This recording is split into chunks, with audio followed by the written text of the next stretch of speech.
ಶ್ರೀ ಗುರುಭ್ಯೋ ನಮಃ. ಆತ್ಮೀಯ ಎಲ್ಲ ನನ್ನ ವೀಕ್ಷಕರಿಗೆ ನಮಸ್ಕಾರ. ನವಾಂಶದಲ್ಲಿ ಶುಕ್ರ ವೈವಾಹಿಕ ಜೀವನಕ್ಕೆ ಯಾವ ರೀತಿಯ ಪರಿಣಾಮವನ್ನು ಬೀರುತ್ತೆ ಅನ್ನೋದ್ರ ಬಗ್ಗೆ ಬೇಸಿಕ್ಕಾಗಿ ನೋಡೋಣ. ಯಾಕೆ ಅಂದರೆ ಮದುವೆ ಜೀವನದಲ್ಲಿ ಒಂದು ಗಂಡಿನ ಜಾತಕದಲ್ಲಿ, ವರನ ಜಾತಕದಲ್ಲಿ ಶುಕ್ರ ತುಂಬ ಪ್ರಾಮುಖ್ಯತೆಯನ್ನು ವಹಿಸುತ್ತೆ. ಶುಕ್ರ ಒಂದು ನವಾಂಶದಲ್ಲಿ ಒಳ್ಳೆಯ ಸ್ಥಾನದಲ್ಲಿದ್ದರೆ 30-40% ಅವ್ರ ಮದುವೆ ಜೀವನ ಚೆನ್ನಾಗಿರುತ್ತೆ. ಇನ್ನು ಅವರ ಲಗ್ನ, ಅವರ ಸಪ್ತಮ ಸ್ಥಾನಾಧಿಪತಿ ನೋಡಿದಾಗ ಇನ್ನೂ ಆ್ಯಡ್ ಆನ್ ಆಗ್ತಾ ಹೋಗುತ್ತೆ. ಸೊ ಇವತ್ತು ನಾವು ಶುಕ್ರ ನವಾಂಶದಲ್ಲಿ ವೈವಾಹಿಕ ಜೀವನದ ಒಂದು ಗುಣಮಟ್ಟ ಹೇಗಿದೆ, ಮತ್ತು ಶುಕ್ರ ನವಾಂಶದಲ್ಲಿ ಬಲವಾದರೆ ಮದುವೆಯ ನಂತರ ಜೀವನದಲ್ಲಿ ಒಂದು ಶಾಂತಿ, ಪ್ರೀತಿ, ಒಂದು ಒಡನಾಟ, ಮತ್ತು ಸಂಗಾತಿಯಿಂದ ಮನಸ್ಸಿಗೆ ಅಥವಾ ಒಂದು ಹತ್ತಿರದ ಸಂಬಂಧ, ಒಂದು ದಾಂಪತ್ಯ ಜೀವನದಲ್ಲಿ ಸಂತೋಷ, ಒಂದು ಒಪ್ಪಂದ, ಪ್ರೀತಿ. ಯಾಕಂದರೆ ಶುಕ್ರ ಅನ್ನೋದು ಪ್ರೀತಿಗೆ ಕಾರಕನಾಗ್ತಾನೆ, ದಾಂಪತ್ಯ ಸುಖಕ್ಕೆ ಕಾರಕ. ಸೊ ಹಾಗಾಗಿ ಶುಕ್ರ ವೀಕ್ ಆದಾಗ ಅದು ಎಲ್ಲೋ ಒಂದು ಕಡೆ ನಿಮಗೆ ಪ್ರಾಬ್ಲಮ್ನ ಕೊಡುತ್ತೆ. ಅದಕ್ಕೋಸ್ಕರ ಒಂದು ಶುಕ್ರ ಪ್ಲಸ್ ಸಪ್ತಮಾಧಿಪತಿ ಪ್ಲಸ್ ಲಗ್ನಾಧಿಪತಿ ನಿಮ್ಮ ನವಾಂಶದಲ್ಲಿ ಒಳ್ಳೆಯ ಸ್ಥಾನದಲ್ಲಿ ಕೂತ್ಕೊಂಡಿದ್ರೆ ನಿಮ್ಮ ವೈವಾಹಿಕ ಜೀವನ ಚೆನ್ನಾಗಿರುತ್ತೆ ಅಂತ ವೇದಿಕ್ ಜ್ಯೋತಿಷ ಹೇಳುತ್ತೆ. ಸೊ ಹಾಗಾಗಿ ಇದನ್ನು ಹೇಗೆ ಶುಕ್ರ ದುರ್ಬಲ ಅಥವಾ ಪಾಪಗ್ರಹ ದೃಷ್ಟಿಯಲ್ಲಿದ್ದರೆ ಏನೆಲ್ಲ ಒಂದು ಸಮಸ್ಯೆಯನ್ನು ಕೊಡುತ್ತೆ, ಯಾವ ರೀತಿ ಅದನ್ನು ತಿಳ್ಕೊಳ್ಳೋದು ಅನ್ನೋದ್ರ ಬಗ್ಗೆ ನಾವು ನೋಡೋಣ. ಸೊ ಇದು ಒಂದು ಮೇಲ್ ಜಾತಕದಲ್ಲಿ ಶುಕ್ರ ನೋಡ್ತೀವಿ. ಫೀಮೇಲ್ ಜಾತಕದಲ್ಲಿ ಕುಜನ್ ನೋಡಬೇಕು. ಕುಜ ಹೇಗಿದ್ದಾನೆ ನವಾಂಶದಲ್ಲಿ, ಅದರ ಮೇಲೆ ಅದು ಡಿಪೆಂಡ್ ಆಗುತ್ತೆ. ಓಕೆ, ಸೊ ಇಲ್ಲಿ ಕುಜ ಮತ್ತು ಶುಕ್ರನ ಎರಡನ್ನೂ ಬ್ಯಾಲೆನ್ಸ್ ಮಾಡಿ ನಾನು ಮಾತಾಡ್ತೀನಿ ಇವತ್ತು. ಸೊ ಶುಕ್ರ ಏನಾದರೂ ನವಾಂಶದಲ್ಲಿ ಇಂಪಾರ್ಟೆಂಟು, ಯಾಕಂದರೆ D1ಅಲ್ಲಿ ಅಷ್ಟು ಇಂಪಾರ್ಟೆಂಟ್ ಆಗೋಲ್ಲ. ನವಾಂಶದಲ್ಲೂ ರಿಪೀಟ್ ಆದರೆ, ನವಾಂಶದಲ್ಲೂ ಅವನೇನಾದರೂ ವೀಕ್ ಆದಾಗ ಸೊ ಅದು ಕ್ಲಾರಿಟಿ ಸಿಗುತ್ತೆ ನಮಗೆ. ಶುಕ್ರ ಇಲ್ಲಿ ವೀಕ್ ಇದ್ದಾನೆ, ಸೊ ಅದಕ್ಕೋಸ್ಕರ ಈ ಪ್ರಾಬ್ಲಮ್ ಇದೆ ಅನ್ನೋದನ್ನು ನಾವು ಹೇಳ್ಬೋದು. ಸೊ ಶುಕ್ರ ಪಾಪಗ್ರಹಗಳ ದೃಷ್ಟಿಯಲ್ಲಿದ್ದರೆ, ಅಂದರೆ ದುರ್ಬಲನಾಗಿದ್ದರೆ, ಸೊ ಕನ್ಯಾ ರಾಶಿಯಲ್ಲಿ ಅಂತ ಹೇಳ್ತಾರೆ. ಸೊ ಕನ್ಯಾ ರಾಶಿಯಲ್ಲಿದ್ದರೆ, ಸಿಂಹ ರಾಶಿಯಲ್ಲಿದ್ದರೆ, ಸೊ ಯಾವುದಾದ್ರೂ ಪಾಪಗ್ರಹಗಳ ದೃಷ್ಟಿಯಲ್ಲಿದ್ದರೆ, ರಾಹು ಜೊತೆ, ಕೇತು ಜೊತೆ, ಕುಜನ್ ಜೊತೆ, ಶನಿ, ಈ ಥರ ಶುಕ್ರ ಏನಾದರೂ ಇದ್ದರೆ, ಅಥವಾ ದುಸ್ಥಾನಗಳಲ್ಲಿದ್ದರೆ, ಈ ಥರ ಇದ್ದಾಗ ಶುಕ್ರ ವೀಕ್ ಆಗಿದ್ದಾನೆ ಅಂತ ಹೇಳ್ತಾರೆ. ಸೊ ಹಾಗಾಗಿ ಇದು ವೀಕ್ ಆದಾಗ ಸಂಬಂಧಗಳಲ್ಲಿ ಒಂದು ಅಸಮಾಧಾನ ಉಂಟಾಗುತ್ತೆ, ಒಂದು ಅರ್ಥದ ಕೊರತೆಯಾಗುತ್ತೆ, ಇಬ್ಬರು ಒಂದು ಮೌನ ಕಲಹ ಅಂತ ಹೇಳ್ಬೋದು. ಓಕೆ, ಏನಾಗುತ್ತೆ ಅಂದರೆ ಶುಕ್ರ ವೀಕ್ ಆದಾಗ ಓನ್ಲಿ ಫಾರ್ ಫಿಸಿಕಲ್ ನೀಡ್ ಅನ್ನೋದೊಂದು ಬಿಟ್ಟರೆ ಬೇರೆದೆಲ್ಲ ಅಷ್ಟು ಪ್ರೀತಿ ಇರಲ್ಲ. ಪ್ರೀತಿ ಕಮ್ಮಿ ಇರುತ್ತೆ ಅಷ್ಟೇ. ಪ್ರೀತಿ ಅನ್ನೋದು ತುಂಬಾ ಕಮ್ಮಿ ಆಗ್ತಾ ಹೋಗುತ್ತೆ. ಸೊ ಅದೇ ಶುಕ್ರ ಏನಾದರೂ ಬಲವಾದರೆ ನವಾಂಶದಲ್ಲಿ ಒಂದು ಮೃದುವಾದ ಸ್ವಭಾವ, ಒಂದು ಸಾಂಸ್ಕೃತಿಕವಾಗಿ ಸಂಗಾತಿ ಮೇಲೆ ತುಂಬ ಚೆನ್ನಾಗಿ ಅಟ್ರ್ಯಾಕ್ಟ್ ಮಾಡ್ತಾರೆ, ಒಂದು ಒಳ್ಳೆಯ ಕಲಾತ್ಮಕ ಶಕ್ತಿ ಇರುತ್ತೆ, ಒಂದು ಸೌಂದರ್ಯ ಅಟ್ರ್ಯಾಕ್ಷನ್ ಇರುತ್ತೆ, ಸಹಾನುಭೂತಿ ಇರುತ್ತೆ, ಸ್ವಚ್ಛತೆ ಅನ್ನೋದು ಇರುತ್ತೆ, ಸ್ಮಾರ್ಟ್ನೆಸ್ ಅನ್ನೋದು ಇರುತ್ತೆ, ಸಾಮಾಜಿಕವಾಗಿ ಒಂದು ಮೃದುವಾದ ಸಂಭಾಷಣೆ ಅಥವಾ ಮೃದುವಾದ ಅಟ್ಯಾಚ್ಮೆಂಟ್ ಅನ್ನೋದಿರುತ್ತೆ, ಸ್ಮೂತ್ನೆಸ್ ಅನ್ನೋದು, ಮ್ಯಾರಿಡ್ ಲೈಫು ತುಂಬ ಸ್ಮೂತ್ನೆಸ್ ಆಗಿ ಹೋಗುತ್ತೆ ಅಂತ ಹೇಳ್ಬೋದು. ಅದೇ ಅದು ಶುಕ್ರ ವೀಕ್ ಆದಾಗ ಒಂದು ಅಸಹನೆ, ಕೆಲವೊಮ್ಮೆ ಸಂಬಂಧದಲ್ಲಿ ಪ್ರೀತಿ, ಒಲವು, ಅಹಂ ಅನ್ನೋದು. ಶುಕ್ರ ಏನಾದರೂ ಸಿಂಹ ರಾಶಿಯಲ್ಲಿದ್ದರೆ ನಿಮ್ಮ ಸಂಗಾತಿಗೆ ಅಹಂ ಅನ್ನೋದು ಜಾಸ್ತಿ ಇರುತ್ತೆ. ನಾನು ಹೇಳಿದ್ದೇ ಆಗಬೇಕು, ನಾನು ಹೇಳಿದ್ದೇ ಸರಿ, ನಾನೇ ಕರೆಕ್ಟು, ಮಿಕ್ಕಿದವರೆಲ್ಲ ಕರೆಕ್ಟ್ ಇಲ್ಲ, ನಾನು ಕರೆಕ್ಟಾಗಿದ್ದೀನಿ, ನಾನು ಸತ್ಯವಾಗಿದ್ದೀನಿ, ನಾನು ಸತ್ಯ ಹರಿಶ್ಚಂದ್ರ ತುಂಡು ಅಂತ ಅಂದ್ಕೊಂಡಿರ್ತಾರೆ. ಸೊ ಅವರನ್ನು ಕರೆಕ್ಟ್ ಮಾಡೋದು ತುಂಬ ಕಷ್ಟ ಶುಕ್ರ ಏನಾದರೂ ಸಿಂಹ ರಾಶಿಯಲ್ಲಿದ್ದರೆ. ಸೊ ಇದೊಂದು. ಅಥವಾ ಸೂರ್ಯನ ಕ್ಯಾರೆಕ್ಟರ್ ಉಳ್ಳವರು. ಸೂರ್ಯ ಅಂತಂದರೆ ನಿಮ್ಮ ಜಾತಕ ಕುಂಡಲಿಯಲ್ಲಿ ಧಾರಾಕಾರಕ ಅಂತಿರುತ್ತೆ, ಅಂದರೆ ತುಂಬ ಕಮ್ಮಿ ಡಿಗ್ರಿಯಲ್ಲಿ ಕೂತ್ಕೊಂಡಿರೋ ಗ್ರಹ, ಅದನ್ನು ಧಾರಾಕಾರಕ ಅಂತ ಹೇಳ್ತೀವಿ. ಅದೇನಾದರೂ ಸೂರ್ಯ ಆಗಿದ್ರೂ ಈ ಕ್ಯಾರೆಕ್ಟರ್ ಇರುತ್ತೆ. ನಂದೇ ಆಗಬೇಕು, ರಾಜನ್ ಥರ ಇರ್ತಾರೆ. ನನ್ನದೇ ಅಧಿಕಾರ, ನಾನು ಹೇಳಿದ್ದೇ ಆಗಬೇಕು, ಬೇರೆಯವ್ರ ಮಾತು ಅವರಷ್ಟು ಸುಲಭವಾಗಿ ಕೇಳಲ್ಲ. ಸೊ ಇದು ಕ್ಯಾರೆಕ್ಟರ್ಗಳು ಇರ್ತವೆ ಅವರಲ್ಲಿ. ಹಾಗಾಗಿ ಮತ್ತು ಇದು ಆರೋಗ್ಯ ವಿಷಯದಲ್ಲಿ ಹೇಗೆ ಪರಿಣಾಮ ಬೀರುತ್ತೆ ಶುಕ್ರ ಏನಾದರೂ ಬಲವಾದರೆ ಅಂದರೆ, ಮನಸ್ಸಿಗೆ ಒಂದು ಶಾಂತಿ, ಸುಂದರವಾದ ಲೈಫ್ ಸ್ಟೈಲು, ಅದು ಆರೋಗ್ಯದ ಮೇಲೆ ಉತ್ತಮ ಪರಿಣಾಮ ಬೀರುತ್ತೆ. ಯಾಕೆಂದರೆ ಯಾವುದಾದ್ರೂ ಒಂದು ವಿಷಯ ನಮಗೆ ವೀಕು ಅಥವಾ ಪಾಸಿಟಿವ್ ಆದಾಗ ಅದು ಹೇಗೆ ಸಾಮಾಜಿಕವಾಗಿ ಆರೋಗ್ಯದ ಕಡೆ ಮತ್ತು ನಮ್ಮ ಬಿಸ್ನೆಸ್ಸಲ್ಲಿ ಎಲ್ಲದಕ್ಕೂ ಒಂದಕ್ಕೊಂದು ಲಿಂಕ್ ಇರುತ್ತೆ. ಸೊ ಮನೆಯಲ್ಲಿ ನಮ್ಮ ಸಂಗಾತಿ ಅನ್ನೋರು ಅಥವಾ ನಮ್ಮ ವೈಫು ನಮಗೆ ತುಂಬ ಚೆನ್ನಾಗಿ ಕನೆಕ್ಟ್ ಆಯಿತು ಅಂದರೆ, ಅವರ ಒಂದು ಪ್ರೀತಿ ನಮಗೆ ಅನುಬಂಧ ಚೆನ್ನಾಗಿತ್ತು ಅಂದರೆ ಬಿಸ್ನೆಸ್ಸಲ್ಲೂ ಡೆವಲಪ್ಮೆಂಟ್ ಆಗ್ತೀವಿ, ಆರೋಗ್ಯದಲ್ಲೂ ಚೆನ್ನಾಗಿರ್ತೀವಿ, ಓಕೆ, ಸಾಮಾಜಿಕವಾಗಿಯೂ ನಾವು ಚೆನ್ನಾಗಿರ್ತೀವಿ, ನಮ್ಮ ಫ್ರೆಂಡ್ ಸರ್ಕಲ್ಲು ಎಲ್ಲ ಚೆನ್ನಾಗಿರುತ್ತೆ.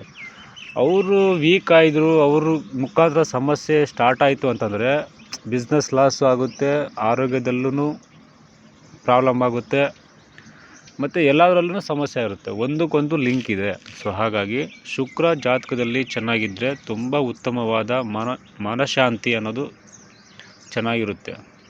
ಅದೇ ಅವನು ವೀಕ್ ಆದಾಗ ಅದೆಲ್ಲ ಕಮ್ಮಿ ಆಗ್ತಾ ಬರುತ್ತೆ. ಸೊ ಇದು ಶುಕ್ರ ಜಾತಕದಲ್ಲಿ ವೆರಿ ಇಂಪಾರ್ಟೆಂಟ್ ಆಗ್ತಾನೆ. ಯಾಕೆಂದರೆ ಮದುವೆಗೆ ಕಾರಕ, ಹೆಣ್ಣಿಗೆ ಕಾರಕ, ವೈಫ್ಗೆ ಕಾರಕ ಶುಕ್ರ. ಸೊ ಶುಕ್ರ ಒಂದು ಜಾತಕದಲ್ಲಿ ಬಲವಾಗಿದ್ದರೆ 30 to 40% ನಿಮ್ಮ ಮದುವೆ ಲೈಫು ಚೆನ್ನಾಗಿರುತ್ತೆ ಅಂತ ಹೇಳ್ಬೋದು. ಚೆನ್ನಾಗಿದೆ 30 to 40%.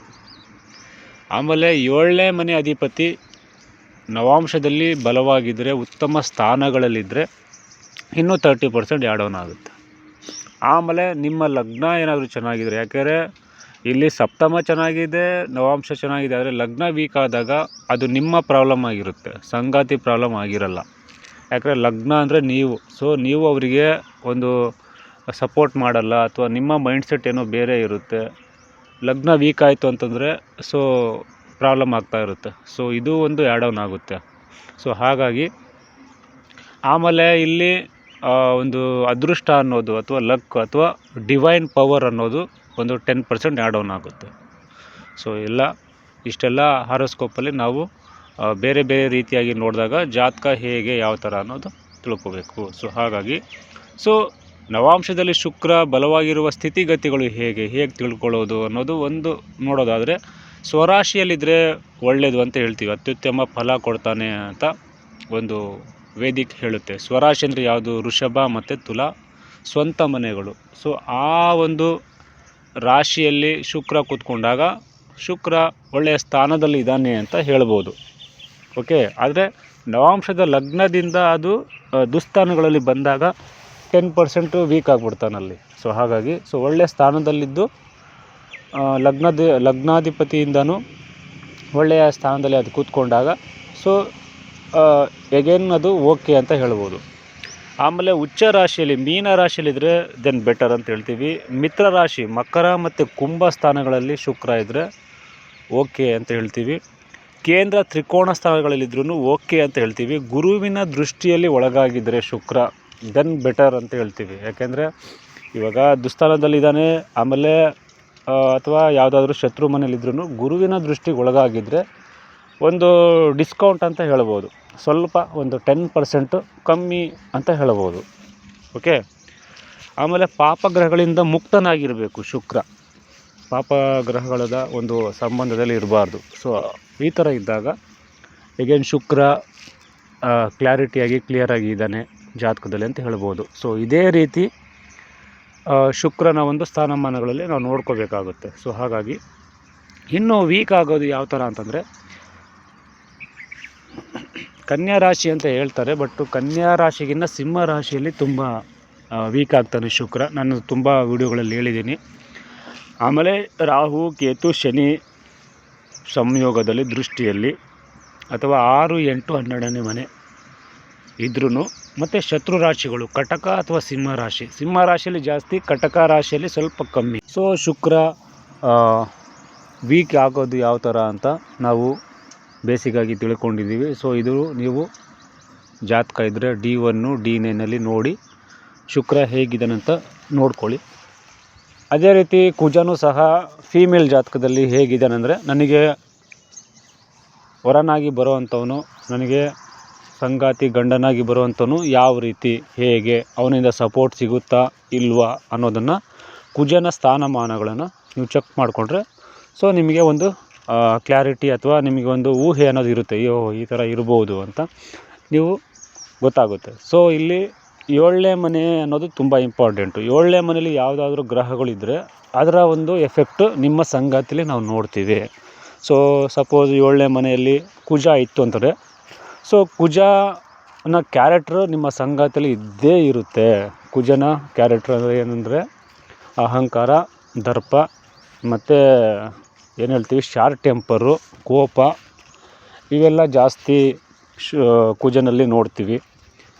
ಮತ್ತು ಒಂದು ಜಗಳಗಳು ಜಾಸ್ತಿ ಇರುತ್ತೆ. ಸೊ ಅದಕ್ಕೋಸ್ಕರ ಇದೆಲ್ಲ ನಿಮಗೆ ಫೈಟಿಂಗ್ ಯಾವಾಗಲೂ ಆಗ್ತಾಯಿರುತ್ತೆ. ಕುಜ ಬಂದ್ಬಿಟ್ಟು ಸೈನಿಕ, ಹಾಗಾಗಿ ಯುದ್ಧಕ್ಕೆ ಯಾವಾಗಲೂ ಯುದ್ಧ ಮಾಡೋ ಒಂದು ಮೈಂಡ್ಸೆಟ್ ಇರುತ್ತೆ. ಜಗಳ ಮಾಡಲಿಲ್ಲ ಅವರು 1 ದಿವಸ 2 ದಿವಸ ಸ್ವಲ್ಪ ಅವರು ಜಗಳ ಆಡಲಿಲ್ಲ, ಏನಾದರೂ ಮಾತು ಬರಲಿಲ್ಲ ಅಂದರೆ ಅವ್ರಿಗೆ ನಿದ್ದೆನೇ ಬರೋಲ್ಲ. ಸೊ ಆ ಮೈಂಡ್ಸೆಟ್ಟಲ್ಲಿ ಇರುತ್ತೆ. ಸೊ ಕುಜ ವೆರಿ ಡೇಂಜರಸ್ ಇನ್ 7th ಹೌಸ್. ಮತ್ತು ಕುಜ 7ನೇ ಮನೇಲಿದ್ದರೆ ನಿಮ್ಮದು ಏನು ಅಲ್ಲಿ ಆಟ ನಡೆಯಲ್ಲ. ಯಾಕೆಂದರೆ ನಿಮ್ಮ ಸಂಗಾತಿಯಲ್ಲಿ ಸ್ಟ್ರಾಂಗ್ ಆಗಿರ್ತಾರೆ, ಅವನು ಎಲ್ಲ ಪ್ರಿಪೇರ್ ಆಗಿರ್ತಾನೆ. ಸೈನಿಕ ಎಲ್ಲ ಮಾಸ್ಕ್ ಹಾಕ್ಕೊಂಡು ಎಲ್ಲ ಕತ್ತಿ ಗಿತ್ತಿ ಇಟ್ಕೊಂಡು ಎಲ್ಲ ರೆಡಿಯಾಗಿರ್ತಾನೆ. ಅವನ್ನೆಲ್ಲ ಫೈಟ್ ಮಾಡೋದು ಅವನಿಗೆಲ್ಲ ಗೊತ್ತಿರುತ್ತೆ ಹೇಗೆ ಏನಂತ. ಮತ್ತು ಅವನ ಮುಂದೆ ಏನು ನಮ್ಮದು ಬಾಣ ನಡೆಯಲ್ಲ. ಸೊ ಮಾತಾಡಿದ್ರೆ ಏಕೆ ದೋತು ಕೂಡ ಮಾಡಿಬಿಡ್ತಾರೆ. ಸೊ ಹಾಗಾಗಿ ಅವರಿಗೆಲ್ಲ ಇರುತ್ತೆ. ಅದಕ್ಕೋಸ್ಕರ 7th ಹೌಸಲ್ಲಿ ಕುಜ ಇದ್ದರೆ ನಿಮ್ಮ ಸಂಗಾತಿ ತುಂಬ ಸ್ಟ್ರಾಂಗ್ ಆಗಿರ್ತಾರೆ, ಅವ್ರ ಮುಂದೆ ನಿಮ್ಮದೇನು ನಡೆಯಲ್ಲ ಅಂತ ಅರ್ಥ. ಮತ್ತು ತುಂಬ ನೀವು ವೀಕ್ ಆಗ್ತೀರಾ ಅಂತ ಅರ್ಥ. ಹಾಗಾಗಿ ನೀವು ಎಷ್ಟೇ ಪ್ರಯತ್ನಪಟ್ಟು ಏನೇ ಮಾಡಿದ್ರೂ ಅವ್ರನ್ನ ಬಗ್ಸೋಕ್ಕಾಗಲ್ಲ ಅಂತ ಹೇಳ್ಬೋದು. ಸೊ ಇದು 7th ಹೌಸಲ್ಲಿ ಕುಜನ ಮತ್ತು ಈ ಥರ ಬೇರೆ ಬೇರೆ ಗ್ರಹಗಳು ಬಂದರೆ ಸೊ ಈ ಥರ ಅವರ ಕ್ಯಾರೆಕ್ಟರ್ಗಳು ಇರ್ತದೆ.